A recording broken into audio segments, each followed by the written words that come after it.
Start. Welcome all. Another episode and installment of the virtual speaker series. As always, we do ask that your camera ready.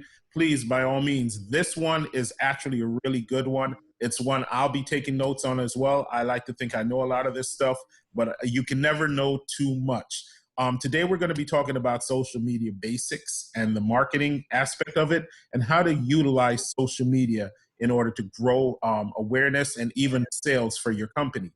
Today, we have some amazing guests. Mr. Andres, hold up, let's move all of this stuff out of the way.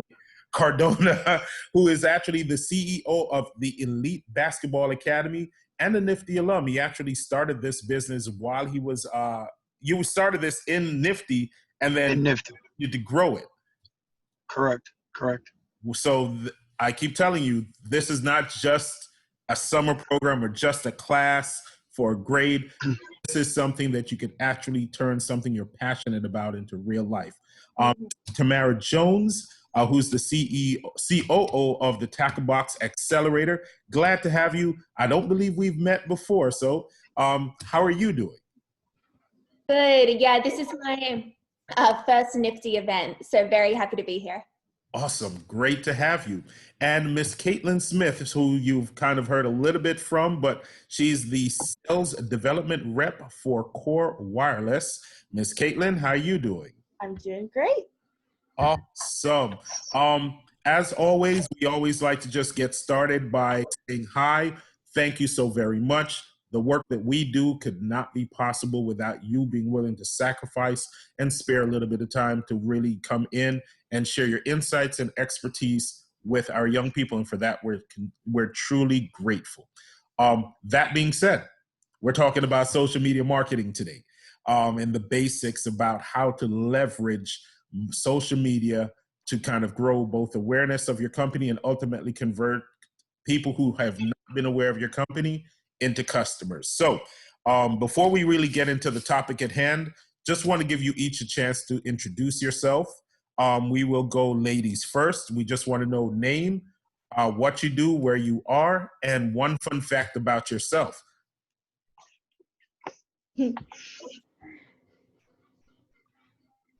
Oh, we'll go Kaitlyn first. Okay. So my name is Kaitlyn Smith. I am a Nifty alum, class of 2016. I went to Pearl Grove Senior High School, so go Cavaliers. Let's see, a fun fact about me. Goodness. So I did a partnership with Aerie, American Eagle Aerie, which was really fun. It was from my blog, Candidly Kate, which is what I started at Startup Summer in Nifty. And that was something super cool I got to do with a internationally recognized brand. And was that it? Or did I miss something? That was cool. Okay, did you get to travel or do anything additional like with that? So they flew me out to Pittsburgh, which is their international headquarters. And I got to spend time training, learning their brand, working with their CEO, who's an amazing woman, and all of their C-suite people. And that was a very special experience because of what I did through Nifty. So awesome. And you said that you kind of started that, you got on their radar from your blog. Mm-hmm. Yes. We're going to talk about that in just a little bit. All right. Chat about all that stuff. Touche. So, Tamara, you're up next. Who are you? Where are you from? What do you do? And fun fact about yourself. Awesome. Hi, guys. So my name's Tamara. I'm the COO of Tacklebox Accelerator, which is essentially helps startups get funding. I'm from Australia, hence the accent, but I'm based in New York now. So I've been in New York for the last 5 years. Fun fact, I think this is why Kaitlyn and I paused. We were thinking about fun facts. Fun fact, I used to live in London. So I made the move from Sydney to London to New York, but I think I'm staying here.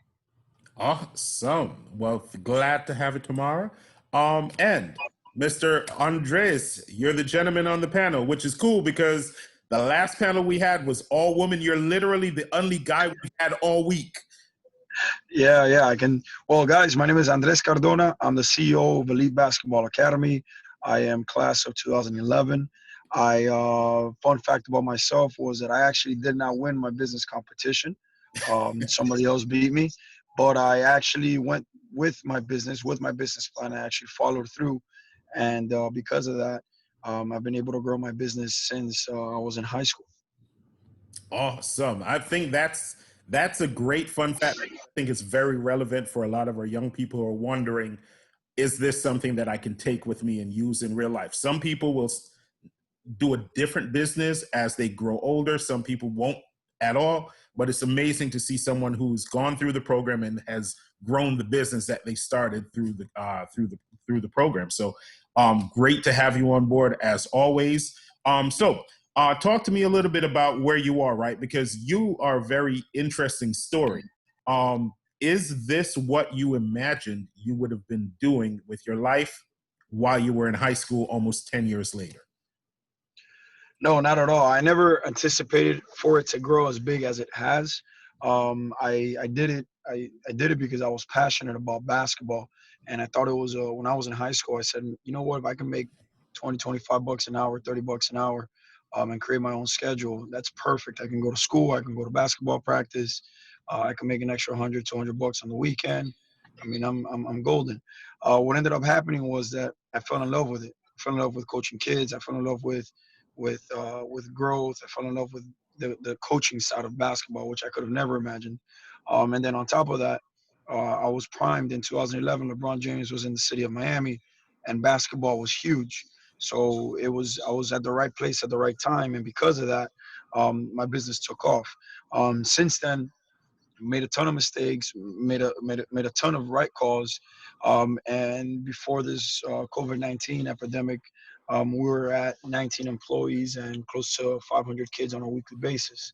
So Wow. it grew tremendously, and it was a simple idea. As a matter of fact, when I competed with Nifty, the people I competed against all had these manufacturing ideas and these big lasers that they were going to invent and all that, and sometimes I kind of felt like, man, maybe my idea is not, I'm not thinking as big as these guys. Maybe, there's something wrong with me. But the fact of the matter is that time has proved that it's not the idea itself. It's you as the individual that decides how big you take that idea. So, Man, that's almost, we could almost do a whole session on just that alone. Thank you for sharing that. Tamara, for yourself, when you were going through high school, did you see yourself in the position that you're in now? No, absolutely not. So I didn't realize I'd be in New York. I didn't realize I'd be pursuing this path. I initially was thinking I'd go a very conservative finance route and that I would kind of just keep working through graduate programs, and I had no real clue. And then once I actually started working and saw what what the corporate world was, I felt a little too limited in finance, and it wasn't really what I wanted to do. And I was far more inspired by entrepreneurship and actually working with startups. So I'm happy I ended up here, but had no clue this is where I'd end up. So it sounds like an amazing journey all the way from the other side of the world, almost literally. Is it possible to get further from New York than Australia? It would be hard. Kaitlyn, same question for you. I mean, you just finished. Like, you're like a big sister to some of these kids in this program. Yeah, I absolutely adore a lot of these kids in this program. But I just graduated from Georgia State University in Atlanta, so I knew I wanted to move out of state. That was always on the list of goals, which is I'm going to talk about that later in my goal setting.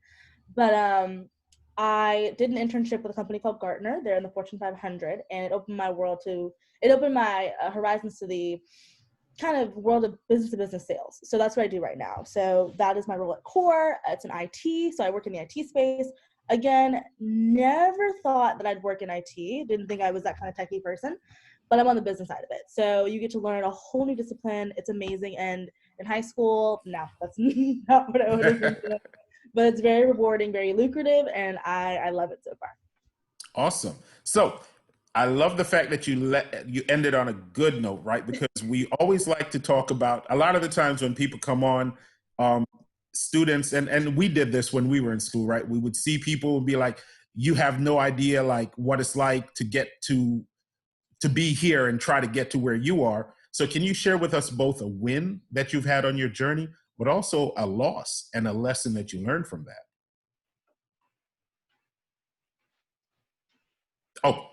Kaitlyn, you're up first. Sorry. Sure. Okay. Sorry. I was like, so definitely, are you talking about like a professional win or like a entrepreneurial win or just in general? I would say professional or entrepreneurial, whichever one you think is the bigger one or that you got the bigger lesson from. So definitely a win was I reached 10,000 subscribers for my blog, candidlycake.com. That was really, really tough. It was definitely hard getting the name out there, getting people to actually read what I was writing. I'd gone through so many ebbs and flows of starting it and then stopping it, and that was tough. A loss that I had was there was a deal I was going to do with Maybelline, but I slept through the conference call. I didn't get it. Wow. I was so mad at myself. And that's a lesson. I overworked myself that week. I had school, I had my part-time job, and I was like, all right, Maybelline's on the phone. I need to make sure I'm up for this meeting. I was up till 3, and my body was like, go to sleep, Kaitlyn. So I slept through it, and I got an email, and they were like, hey, we went with somebody else. And I was like, hey, totally. I was so bummed about it for, a good 48 hours, but, it comes with it. So. Awesome. One of the questions in the chat is, what's your YouTube channel? If you want to drop that in the chat while working on this, or don't have a YouTube channel. Something that I'm thinking about doing. I have a blog. It's called candidlycake.com, and I can drop it in the chat for everybody if they want to check it out. Absolutely. Tamara, obviously you've put a lot of miles on to get to where you are. So what is one thing that you would consider maybe your biggest professional win, and then also something that you consider to be a loss, but the lesson you learned from that? Totally. So my biggest professional win was probably my transfer to London. I was the youngest person on the team. It really wasn't something that they would typically offer, and I just decided it's something I wanted to do. And I really worked with, I was with UBS, so it was a more conservative investment bank at the time, and really just worked creatively around it, created my own role, made it happen, and then ended up transferring to London for several years in a role that I'd created for myself. Yeah, so that worked out pretty well. But that's pretty cool.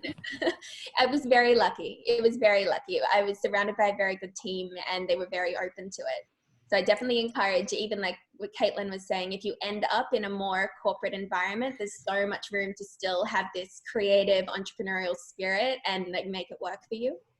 Awesome. And then a loss and a lesson you learned from that loss. Much like Kaitlyn, I have slept through a meeting before. My biggest loss, honestly, when I was initially transferring out of finance, I tried to go into consulting. I was very set on traditional ways of moving forward. I made it to the very final round of a consulting interview and got cut at the final round. And that one hurt. I had no backup plan. I was so set on this one company, this one role, this one career path. And that one really hurt. Awesome. But you obviously have done well since. So it's almost like it worked out better for you this way. It did. Andres, I know we've known your story, some of us, but a lot of the students were not on the last time we had you. What would you say was a big win for you, and then a loss in the lesson that you picked up from that? Well, I've had a ton of wins, so it's hard to describe which one's like the biggest one. It's difficult, but I would say the one that impacted me the most was one day I was meeting with my accountant 3 years ago, and I had a lunch meeting scheduled right across the street with all of my staff. And I remember walking through the parking lot and just looking to the side and realizing that everybody's car in that parking lot was an employee of mine or a staff member of mine, and to think about just the detail that because of that idea they're able to pay for their cars. That was like that really, I don't know why that came to mind, but I thought that was pretty cool. Basically every single person there was paying for their bills off of an idea that I had in high school, and an effort they give in, and that to me was very fulfilling. I thought it was pretty cool. And then as far as loss, I mean, from a financial standpoint, my goodness, I've made terrible calls on investments when I've tried to invest in things that I don't really understand.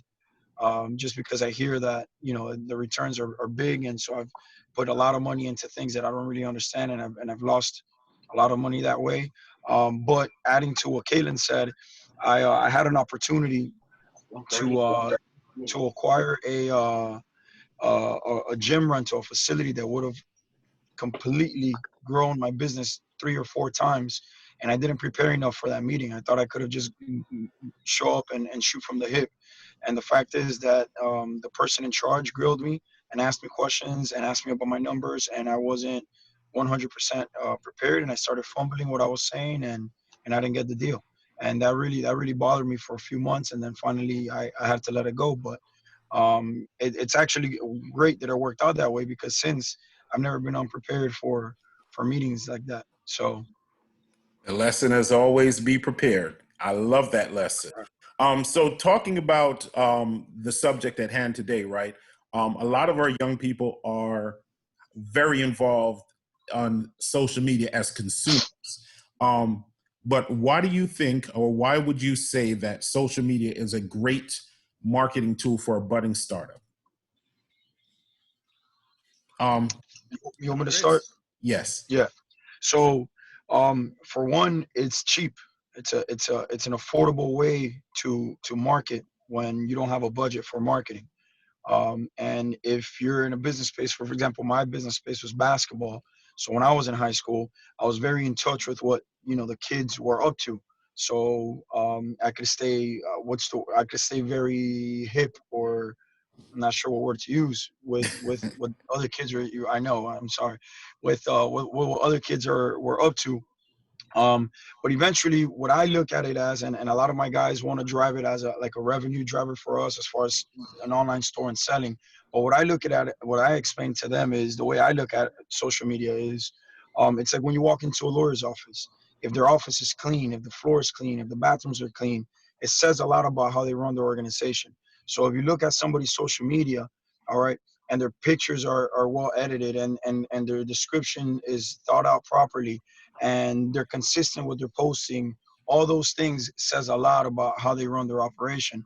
So that's the way I look at it. It's a brand for us. It's a branding. It's more of a branding than necessarily just marketing.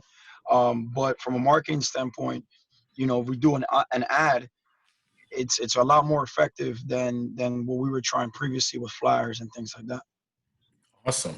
Kaitlyn, how would you, what would be your input as far as how important or the benefit and the value of social media as a marketing tool for a budding startup? Yeah, so my entire business is social media, right? I really wouldn't exist without social media. When I started Candidly Kate, Instagram was becoming like the platform, and now it's, you have Snapchat, you have TikTok, you have all these different things going. But I think that what I was taught by Mary Rodriguez, who was my nifty, she's amazing. I love her. Get her book. If you haven't gotten her book, read the book. Everything I know, I learned from her. It's powerful. And like Andre said, it's cheap. You don't have the startup funds to do like these huge ad campaigns and stuff like that. But if you get yourself a really solid posting schedule and you tell a story that people actually really want to read, and it's well thought out and it's curated to fit your audience, it's not going to suit everybody. Now get that out of your head. You're not going to be able to make your target audience everybody 18 to 65. It's just not going to work. But it's a great tool, and I think that it's just so important that it's consistent. Like Andre said, it's clean. It speaks to you and your business and what you offer or what you want to tell people. So it's a very powerful tool, and if you do it well and if you don't overwhelm yourself with it, you can really drive a lot of revenue through it. Awesome. Tamara, obviously in your role, you see a lot of young companies and startups coming through. So what would be your input and insight on the value of social media? Totally. So as everyone's mentioned, it's free, it's intimate, it's international. So you're able to connect to someone so much more than you would with a billboard advertisement. You can really create a culture around your brand that isn't just the product. It can have a tone of voice, a style, opinions on certain things. And it's real power to get deeper and really connect with your customer on a deeper level. And then the international element, if you have a really unique idea, typically you'd be limited by your geographic location. Whereas you'll see all these communities that pop up online that are across the world but have one unifying factor. And that's kind of what's amazing about social media, because it brings them together. And much like Kaitlyn said, you need to use it well though. So as long as you're going in with a very specific idea of what you're trying to achieve, or you're really going for a niche, because if you try to target 18 to 65, you'll end up pleasing no one. Whereas if you can find something that really works and drill in, double down on that, you'll create your hardcore fans. There's a concept called 1,000 true fans. I'm a big fan of that one. You only need 1,000 to truly build your brand versus 100,000 who don't engage, who don't actually follow what you follow.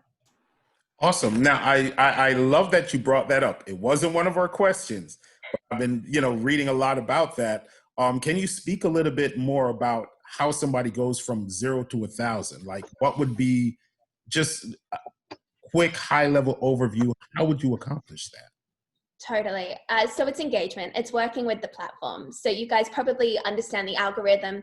You can get very scientific and people are telling you when to post, but really Instagram, all of the social media platforms favor high quality content that gets engagement. So if you're creating stuff that actually elicits a response from your followers, that's how you build. Logistically, in the beginning, I tend to get as many friends as I can following me, and then I start hashtag engagement on Instagram. So if I'm using 10 or so hashtags, I'll go into the hashtag and I'll engage with the other people using that hashtag. So kind of trying to create your own tribe. And just by being active on there, that's going to help you. 1,000 is tough, but once you hit it, it's so much easier to kind of keep growing from there. So it's just getting really creative and trying to find where your community is. Awesome. Kaitlyn, I want to give you an opportunity to jump in on that because you said you wouldn't be here without social media. I wouldn't. And I think that what I made the mistake, just being so, I mean, the name of my blog is Candidly Kate for a reason. It's me keeping it candid with things that are going on in my head with my friends, especially with things that are going on right now politically. You can't try to be someone else on social media. Like there's, everyone says like, be your own person. That's cheesy people say, but like you really can't be anybody but yourself, especially if you're marketing yourself as a business. That's what makes you attractive. That's what makes you authentic. That's what makes you real. And that's a mistake that I made in the beginning where it's like, well, this is what like my favorite bloggers are doing, so I need to do the same kind of content. And you can do similar styles and you can do trends, you can do Vlogmas, you can do all those kind of cute things people are doing. But if it's not telling your story, then it's like, well, you're just another copycat. And like Tamara was saying about finding like your tribe, your people, like definitely plugging in with other creators and seeing what collabs you can do, what giveaways you can do together, just finding ways to integrate their stories and your stories on each other's platforms and reaching a wider audience. So again, like I would not be here without. So I'll say it one more time, I just wouldn't be here. So definitely just curating an image is so, it takes time. Don't expect it to happen overnight. There's a thing called brand loyalty and brand trust that you have to build with people, whether you're marketing yourself or you're marketing an actual business. But if you take the time to do it, you can do it very well, and you can really see a lot of growth from it. Awesome. Andres, obviously you said you made a transition from physical flyers to digital. So can you speak to that process of building a tribe, especially around your particular niche, if you will? Sure. So in my business, I have two clients. I have the child that comes to our program. That's client one. And client two is the parent that actually pays for the service. So our plan originally was just to target the parents as far as what we posted. So a lot of instructional stuff, a lot of recovery things for the athletes when they would get back home, how to ice, how to stretch, conversations that parents should have with kids on the way back from a loss, things like that. But we began to realize that the kids were also very engaged, and that wasn't something that interested them. So what we decided to do was just stick to our culture and not go out there and actively seek subscribers. Because like I said, we monetize our subscribers, of course, because some subscribers reach out to us and say, hey, or followers, I should say, hey, when can we train, or when can I come, or when are you having X camp or Y camp?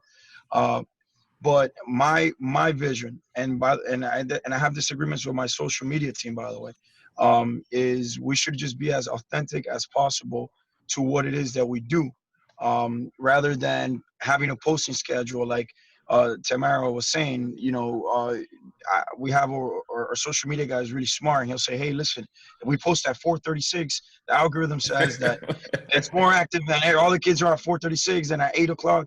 So I get it. I understand it. There's a science to it.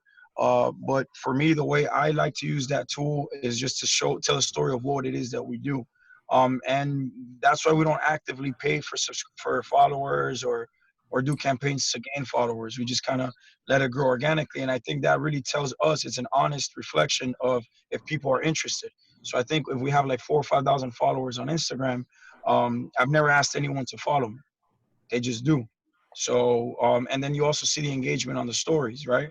And so if we're doing a lot of funny things and things that the kids like, then we get a lot of views and a lot of comments. But thankfully for us, it's not a revenue driver, so it's not huge for us to constantly stay engaged. We do it just from a brand standpoint because we want the parents to see what it is that we do with their kids. And I love the fact that you kind of ended that way. It's like y'all are just leading me into the next question. I love this. What would you say is the difference between marketing and storytelling versus selling on social media? And you kind of touched on it a bit, but if you want to have any other insights you'd like to add to that particular premise. Marketing and storytelling. Okay, so I think with the word selling, there's two things. There's selling and then there's closing, because a lot of times you can make your pitch, but the sale's not completed until you've closed it and the money's in your bank account. So a lot of times with the storytelling, the way that ties in is you have to be able to have a definite goal in mind when making the sale, or if you're making a marketing campaign. What is your goal, and what is it you're trying to accomplish? Or are you just making a marketing campaign and saying, hey, let's see if we can at least get one person to buy our product? So our stories, we make them, we design what we film and what we put on Instagram so that it shows our potential clients what it is that we do and what it is that we are about. For example, our motto is hard work and dedication. So we try to always post things when the kids are very engaged, running, working out, and that says a lot about our program. So that tells our story. When it comes to selling, that's a whole different animal, because then it's not the kid that makes the decision, it's the parent. So now we have to address the parent. What are their concerns? Now they're not interested so much in exactly what the kids are going to learn. They're more interested in who's coaching them, who's interacting with them. Are the kids going to be safe? What are the qualities of the facilities? Do you guys do background checks? All those things. So for us, we try to stay true to what it is that we do. And then on the selling side, we make sure that we close on those people who are interested. I'm not sure if that answers your question. No, absolutely does. Absolutely. Tamara, any kind of insight that you would like to have as far as the difference between marketing and storytelling versus selling on social media? So inherently, I think social media lends itself better to marketing and storytelling. You can tell immediately when someone is selling to you, those aren't the accounts that do very well. So agreed, you definitely have to have a process though. If you're only doing marketing, like storytelling, and you're not actually getting that close, it's a powerful branding tool, but you're not creating that funnel where you're actually getting customers. So it's finding a balance. The rule I like to use is if I'm doing 6 Instagram posts, 1 in 6 can be a sales pitch. If I have to put a product forward, but ideally you're creating content that's so relevant to the person who would buy the product that they're just vibing with you the whole way, and then you're reminding them, by the way, we sell this. And I see a common trap. What people will do is they'll kind of do this, and then at the base of every like tweet or Instagram post, they'll put their little sales pitch, and you're basically bringing them in and then pushing them out because you remind them that you're selling them. So if you can create that sincere community and use branding and storytelling and then create some sort of a sales funnel. Fashion brands do this really well because Instagram has allowed you now, you've probably seen it, where they tag specific items of clothing. So you can go straight to that site. That's brilliant. So anyone who has a product like that, but I've even seen, I follow a chai tea account. They do an amazing job. they somehow are able to really like diversify what they're showing. They share recipes, they share cups, they share like everything kind of in the realm of chai tea, and then they add in that little sales pitch or that's a discount every few posts. So it's a kind of good balance. Yeah. Do you buy from them? I do. So it works. It definitely works, but they built that community. I trusted them enough, and then they closed the sale. Kaitlyn, you get the tail end of this, so storytelling is my favorite thing to do because my business is me, right? So when Instagram launched that whole products feature, it was like a game changer because I was using a site called Like It Know It to do my affiliate marketing, where I get a percentage of every sale that someone made off of the product that I sponsored or posted or whatever. So once Instagram did that, I was like, this is so cool. And it makes it super easy. And what consumers, I think, really like and what they enjoy is easeability of transactions. They want to know that like they can see it and they can get it and there's not a lot of thought into it. So the easier you can make it for your customers when you are selling to them and you're doing, your X amount of posts for storytelling, X amount of posts for selling, if you make it easy, you'll get the sale. That's how I think, the best way to close a deal. If you make it too complicated, they're just going to, because I do it, I'm like, if it's too hard for me to get it, I'm not going to go through with it. If it takes more than 45 seconds for me to find the checkout link, I'm good. I don't need it. Right. So you want to capitalize on that thought. It's like, ooh, I want that dress, or ooh, I want, this camp, I want this product. You want to capitalize on that and make it easy for your consumers. But you also want to give them inspiration. I think what a lot of people look for on social media is just really good lifestyle content. With Andres and his basketball camp, it's all about fitness and it's health and it's basketball and it's a super competitive, beautiful sport, So you want to capitalize on that with your followers and you want them to know that it's kind of a lifestyle thing, not just something you're trying to sell them. So if you can capitalize on that, you can get a lot of really good, quick, interested sales and you got to close it, but you can do it in a way that's artful, if that makes sense. That does. And when speaking about social media, right, because there's so many things, you spoke to that earlier, about, there's TikTok, there's Instagram, there's Twitch, there's YouTube, there's Facebook, and there'll be something different next year, right? Yeah. Should a startup, would you recommend that a startup focus on one social media platform or just try to be everywhere at once? I would stick to two, right? So when I started, I was on Instagram and I was on Facebook. My Facebook is not as active because it's not where my audience is. So I've pivoted to Pinterest, where I found like, if you like lifestyle content, like my Pinterest boards are just immaculate.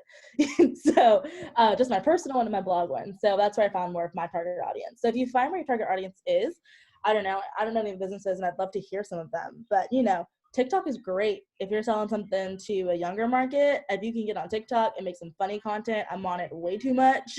You can really tap into it. I don't know if you guys, the girl Charlie D'Amelio has like 10 million TikTok followers, and she's got product deals with Dunkin' Donuts. I mean, the list just goes on. So if you could find where your audience is and really capitalize on the content that they produce, but also, sneak those little sales pitches in, you can really do a lot of cool stuff with that. But don't overwhelm yourself. Don't do YouTube. If you're not going to keep it up, don't have it up. So it's going to hurt your brand. Inconsistency is going to kill your brand. So if you don't have, it's on your P's and Q's on all 5 of your channels, stick to 2, stick to 1. Really curate what you can and do it well. Quality over quantity is what I'm going to leave that on. Awesome. Andres? I think what Kaitlyn says is 100% correct. I mean, focus on 1, 2, at least for me. And at least when I started, I only did 1, and then now I have like I said, I have someone who manages it for me, and they only do 2. So they do Facebook groups and they do Instagram. We're redoing our entire website and all those things, so we haven't been as active on a few of them. But for sure, you want to focus on 1 or 2. You just got to find which one your clients, your target audience is more on. So for example, like I myself, I don't think I've probably used Pinterest maybe 3 or 4 times in my life. So, maybe I'm not the ideal client for Kaitlyn, right? And maybe she's, I'm not. The point is, you have to understand where your market is, who your market is, and then be present there. So for us, it's Instagram and Facebook because kids are on Instagram and parents are on Facebook. Tamara? Totally. So I tend to recommend 1 to 3. Same thing. You're so much better off doing one extremely well than multiple not so well. If you can do 3, it's amazing because it gives you an opportunity to really see where your people are. I try to bring it down to inflection points. So if I'm trying to sell a fashion product, where is my client? Are they searching Pinterest? Are they looking on Instagram? Especially like the wedding market, everyone's on Pinterest. So it makes so much sense for me to go like bridesmaids inspiration. That's where my wedding market's going to be. Or if someone's trying to buy a fishing kit, they're going to be maybe on Reddit or Quora asking questions. So it's working out where your people are and then going there. And so sometimes that takes like trial and error. And in the beginning, don't be too precious. You just want to test kind of everything. And then if you start to get some traction, then double down. Especially Instagram. I see so many people spend so many hours on those first Instagram posts. You just want to kind of knock them out. They want to be true to brand and high quality enough, but not so much that it takes you 5 hours to push them out, because they just don't pay off in the beginning. I'm a big fan of starting as a repost account and creating more of this mood board imagery that does help you, and then launching onto it. Because you only have so much time, and you want to make sure that you're really like pushing forward with stuff that's going to change it for you, versus Instagram is so populated, you can get really hidden in there.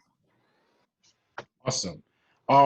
That's important what you just said, right? The very last point, which is don't spend so much time trying to get it done. Is better than perfect. Yeah. Right? Like at least to get started, because you can always continue to become better but some people wait so long to get it perfect, they never get started. For you, this is a very interesting one, I think, for your perspective. How can a budding startup stand out and bring awareness to their products and services on social media? So my rule is 80% good practice and 20% subversiveness. So in that 80%, you want to know exactly how. If you haven't been on Instagram, I wouldn't recommend suddenly starting an Instagram account. You want to have the best practices down pat. You want to have the language, the style, the understanding hashtags. If that's not your place, then finding it and doing it really well. 20% is just doing things differently. So you don't want to copy anyone who's gone in front of you. Use them as inspiration, but you're not going to get the same results. So it's 20% of thinking outside the box while presenting kind of the base standards. Like, what a bad Instagram post looks like. So it's keeping yourself within the acceptable standard where you're building that trust, but you're also thinking differently, because otherwise, again, you'll just get lost in the crowd. Learn the rules and then break them. Yes. Kaitlyn, what would you say? How do you gain traction about your product or service as a newcomer to a marketplace? As a newcomer, so I was so obsessed with follower count, and then Instagram changed its algorithm, and I was like, so it doesn't really matter as much. Okay, great. You do want to have a decent sized following. You do want to make sure it's like, you have that kind of presence and that stand within your market. But if you're finding your people, that's all that really matters, right? Like, there are brands that I know, there are friends that I have that do a lot of social media work. They make killer sales, and they only may have 200, 300 followers, because they know how to find who's going to buy it, right? So definitely don't. And something that sparked my interest in Tamara was saying was, your brand starting out, just getting your posts out there, just kind of knock it out. Your brand will evolve. It will change. It has changed. When I started my blog, I was a senior in high school.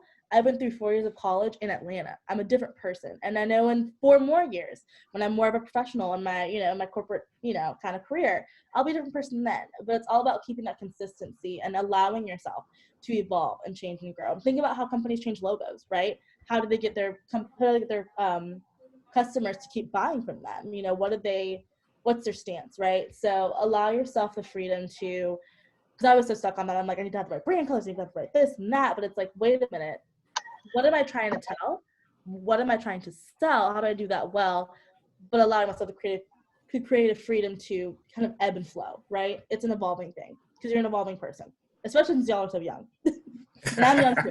So let yourself ebb and flow. But I think when you have like your core values down, then, allow yourself that kind of freedom. Awesome. And Andres, you've spoken a lot about the fact that your business really has two targets, right? And so like building that awareness has to kind of take that into account for both the parents and the student, and the child. Um, what do you suggest for someone starting a business as far as how to build their presence and awareness? So, uh, for me, the most important thing is you have to have a good strategy for what it is that you sell. Because if you sell t-shirts, then your business model is going to be completely different than if you sell let's say a babysitting service. Why? Because if you're babysitting, probably your client doesn't want you taking pictures of their kids while you're babysitting them, right?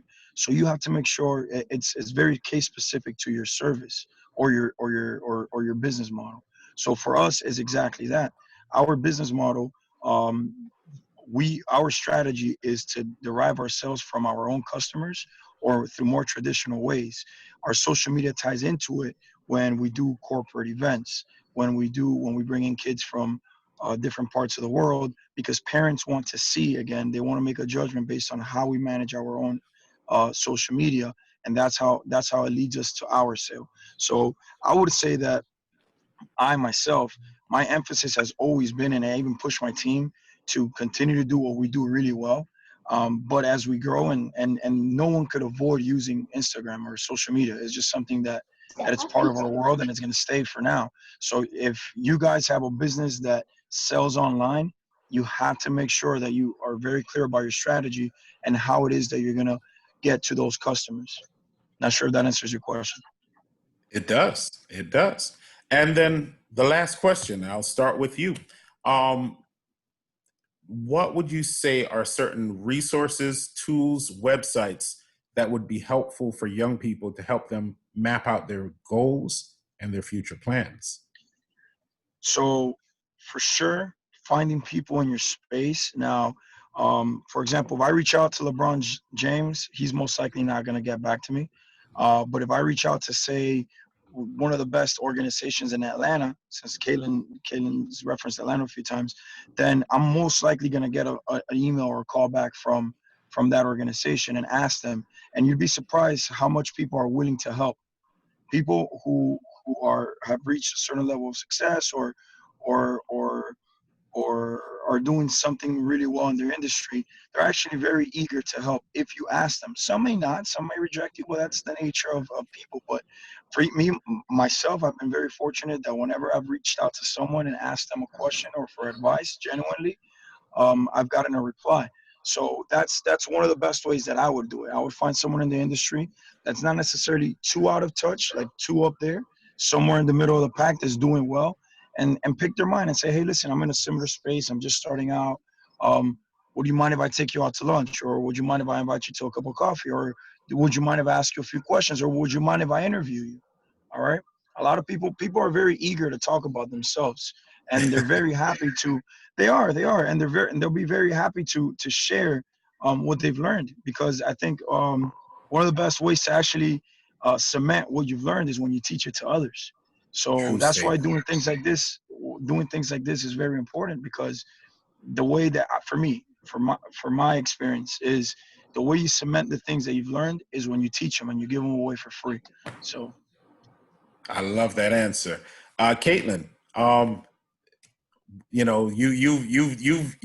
you're a different person than you were 4 years from now, 4 years ago. What would you say are some of the tools that you've picked up in your journey that you think could have been helpful when you were back in 2016? Definitely getting a cadence going, really sitting, taking the time. Your social media, again, is it's your brand, it's part of your business. So what I do is I get on my Candidly Kate, I have a separate Google Drive for it, and I actually sit and I get a calendar and I map out posts. I look at what's trending, I predict what's going to be trending, things that I want to share, but I allow myself, again, the freedom to post kind of when I want to. It's a living, breathing thing, right? Don't be too stringent, don't be too strict on yourself. Give yourself the freedom to have, the creative freedom on your social media platforms. Remember to stick to what your brand really is. So I sit and I get a calendar out and I kind of map, okay, I want to do 2-story post today. I want to do a feed post this day. I want to do this kind of campaign, and that's a whole other thing. If you guys have questions about that, I'm totally free to talk, off the rip about that kind of stuff. But just getting a schedule. I'm a scheduler by nature, so that's what worked for me. But if you're not, you still need to have consistency, right? So get Hootsuite is good for automation if you just want to get your platforms out there and kind of like build out your feed and just kind of want to log it all, and then they'll post it for you and remind you, hey, you got to post this, and it'll be easy peasy. You can click it, it's done. So I use that a lot. For editing my photos, I use something called Lightroom. It's free. You can get some really good presets to give yourself that clean look. If that's what you're going for, vibrant, whatever you want your social media to say about you, you can really customize it to how you want. So getting some good editing apps, but don't go crazy with the filters. Please don't go crazy with the filters. So detract from the actual post. And then also I look at, Tamara was talking about hashtags. I read different comments in different language of people in my niche and kind of match that, right? So making sure that your grammar is on point. That's really important. We've all read a post that's had really bad grammar, bad punctuation. Double check that. Get a friend to read it too and say, do you like this? Like, what do you think about this? Does this make sense, right? Get a second set of eyes on it. So use your friends, use Hootsuite, and get yourself a calendar. That's what I would say. Awesome. Tamara, you are on the side that evaluates how viable a business can be. So what is it that you suggest to help students to get your attention? Totally. So there are 3 books that I would highly, highly recommend. They're not directly related to social media, but the thinking behind them is directly applicable. So the first one is called Lean Startup. And the idea is validating that there is a market for your idea before putting money into it. Just truly like DIY testing if there's market for your idea before you spend your time on it. It's really quite brilliant. And even if the book isn't an option, there are plenty of summaries of it online. It's got quite a community behind it. The second one would be Atomic Habits. So it's all about consumer behavior as well as like creating your own system. So the goal is consistency. And when it's your own business, it's really, really difficult to have consistency because you'll have ups and downs. So for me, that really helped me set a system, but it also helps you understand like how your customers are feeling, like how they'll ebb and flow. And James Clear has a newsletter that's just generally great. It's free. It comes out every week. It's pretty inspirational. And I've been on it for a few years and love it. And then my third one would be Traction. So Traction. And it's basically all the different ways that you can reach your audience. And so social media is definitely mentioned, but it also touches, I think they give you 19 different avenues. So it just gives you an option to kind of assess different ways that you can hit people. Because I mean, those books really changed how I look at startups and how I really decide if a startup is worth pursuing in the beginning. Especially with social media, it's hard. By the time someone's written a book, social media has changed. So, especially if you're young, I'd be looking beyond Instagram, looking beyond Facebook, like looking to TikTok, looking to the new thing. That's what the industry is doing. Everyone's constantly looking for this next thing. If you look at the YouTubers, the people that did insanely well, the Jenna Marbles, they were on the platform in the beginning. So I think if you can find a balance of finding platforms that are true to you and then looking out beyond that, and then just constantly thinking like you're doing something for your customer. You're wanting to confirm the customer is there, the market is there, and you're solving some sort of a problem. And so that's going to change between different platforms, but your core purpose will likely stay the same. So I think if you can just really think about what you're actually solving for your customer, like if they're buying a headband from you, they're not necessarily wanting a headband, they're wanting to fix something about their looks, they're wanting to feel more accepted in society, they're wanting to keep up with trends. It's understanding that deeper emotional connection and then applying that to social media. Awesome. Talk more about the benefits than about the features. More Daniel, like yeah. Yes, if I can add to what Tamara was saying, another great book that would really, really help these entrepreneurs, any entrepreneur actually, is called The E-Myth by Michael Gerber. Yes. Love that book. So it's very similar to Traction in the sense that it helps you come up with an org chart and really organize your systems. And that book, for me, really catapulted me into a different style of thinking. Traction as well is a great book, and I'm gonna check out the other two. I haven't read the Lean Startup, Startup is heard about pretty it, but dope. I haven't. So those books will definitely help the kids in the audience for sure. No, I appreciate it. Now, I do have a bunch of questions that I want to try to get out quickly, so I'm not going to have everybody weigh in on them, but I do want to throw them out and then, 20, 30 seconds just to answer it. So I'll start with Andres. When did you start? Christopher wants to know, when did you start taking risks? When did I start taking risks? That's what he said. So, listen, my first business, I was 11 years old and I sold airheads in school. Okay. And my mom has this rule where she says there's no friends in business. And what she means by that is if you ask me for a loan, even if I'm your mom, you have to pay me back. I'm not your friend. I'm not your mom. You asked me for a loan. If you ask me for the money as a gift, then I'll gift it to you or as a grant. So the first time I took a risk, I asked her for $20 and I went to BJ's and bought a bunch of airheads. And I had this deal where each airhead was 25 cents. But if you bought a dollar, I'd give you one for free. So I was actually selling the airheads for 20 cents. And it was great. I mean, I became hot because all my competitors were only doing 4 airheads for $1. So that was my first thing. And that was my first risk because my mom's the type of person that if I didn't pay her back the $20, she would have never lent me money again. You're gonna have to see moms.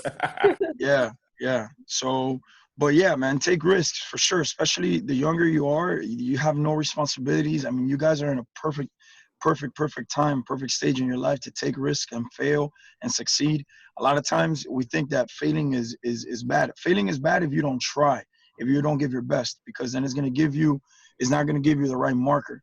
But if you really give your best effort and you fail, it's one of the best things that can happen because it makes you realize, it teaches you. It really does teach you.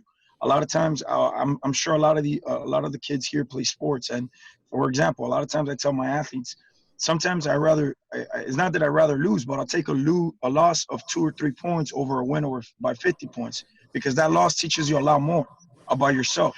So the same thing with failure. Take risks. Don't take smart risks. I'm not saying, invest all your savings in Bitcoin. That's not what I'm saying. But take smart risks and invest in things that you understand. If you're going to invest your money in things that you understand. You don't have to be an expert in it, but that you understand the entirety of the business. As far as, for example, in the rental property business, I know my customer, I know how I'm going to collect, and I know the issues. I made a huge mistake early on in investing in things that I didn't understand, and I lost a lot of money. So it's a cautionary tale, but take risk for sure. Awesome. Kaitlyn, Nike Brown would like to know, speak a little bit, like for people. She was saying that she likes the idea of building your feed. Is there a way that students in the biz camp can include this in their presentation? Sure. So, I don't know if the slide deck's changed from when I did the pitch competition, but there's like future plans. I believe I need to find my slide deck, but I believe I put like a sample of my feed in there, and I got like to Candidly Kate when there was nobody following it, and I built it out. I think I did 9 grid posts. Is she asking like how to do that or how to include that in the competition? How would you incorporate that into the presentation? In your future plans, you can talk about, I plan on posting XYZ times. This is the type of content, showing examples, showing how it would look. Getting a little screen grab. There's an app, and I can send it to you, Daniel. You can send it to the kids. I forgot the name of it, but there's an app where you can actually test out and build a feed before you actually like send it out, so you're not like risking people seeing it too soon, or if you don't like it, or if you don't think it'll fit with your business. Use something like that just to have like a sample. You can have a sample grid in your business in the future plans and kind of say, this is what I'm thinking about doing. This is how it's going to look. This is how this is going to attract this customer. This is what I expected numbers to do wise, like likes and engagement. You can kind of add some data behind it and show like a sample feed. So you can do that. Yeah. Awesome.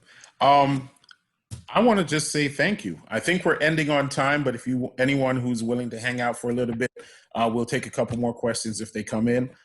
First and foremost, just wanted to say thank you so very much.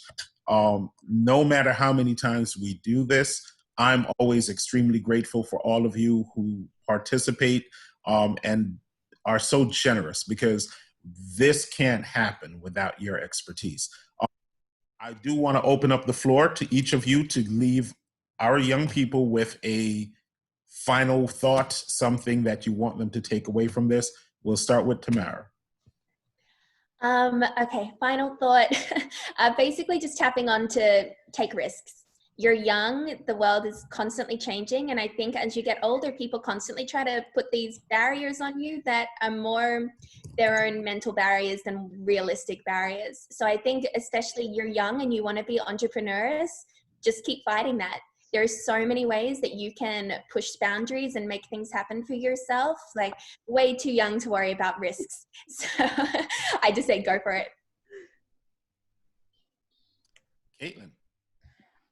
Just to, I guess, to tackle on top of that, do take risks. Like I said, allow yourself to ebb and flow in business.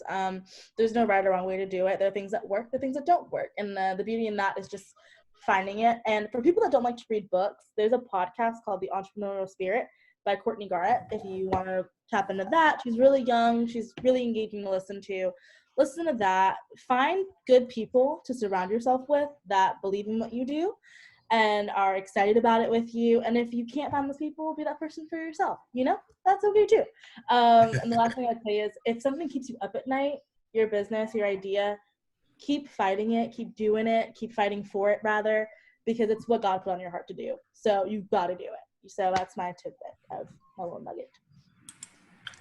Andres, you get the last word. Guys, I would say find yourself a worthy ideal and work every day progressively to accomplish it. And compare yourself just to yourself, not to anybody else, especially in business. Just make sure you progress little by little every single day, and that you're closer to whatever that worthy ideal for your own life is. And that's always been a good marker for me. Just every single day, make progress on the individual you want to become, on the business you want to have, on the people you want to have around you. And that's always been a good marker for me. So. Awesome. As always, thank you. One of our students wants to do thumbs up for everybody. So everyone, if you will please give our guest a thumbs up, I would appreciate it. They would appreciate it. If you know where the thumbs up it's reactions. If you want to do it that way, you can do it the old-fashioned way.